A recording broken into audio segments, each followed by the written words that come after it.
Okay, we've baked a nav mesh onto our scene in order to do one of the steps we need to make some randomly moving objects. Another thing we're going to have to do to make randomly moving objects is we're going to have to start coding. We're going to have to make scripts.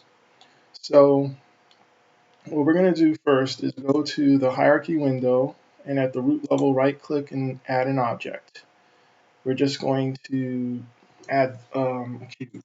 Okay, now that cube's out there in the scene. Let me do a reset on it to put it in the center of the game universe. And let me make the cube a little bit bigger, 5, 5, 5. And you kind of could almost see it there in the middle. But remember, if you want to find your object, you always double click on it. There you go, that's the cube.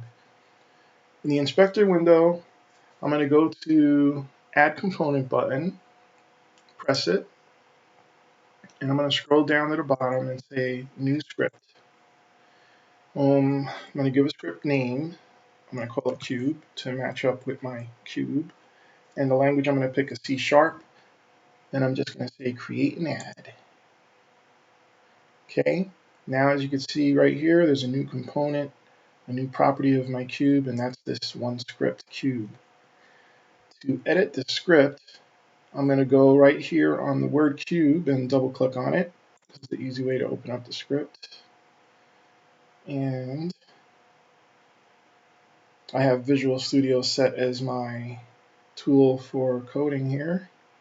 Some people may have Model Develop set as their tool, especially if you're on a Mac. Let me just let Visual Studio finish opening up, and then I'll make the window small enough to fit in the area that I'm recording there. And I can even make it a little smaller. Okay. So right here, I see the name of my script is Cube CS. CS because it's C# language. And up at the top, I have some using statements that are including some functionality for me. And the main one that is because we're doing Unity game programming is using the Unity engine. And by default, I have a class here. It's a class built off of model behavior from Unity engine. But just please note that right here, the name of my class matches the name of my file. And that's going to be important later on when we're copying and pasting code from the website to, your actual Unity game.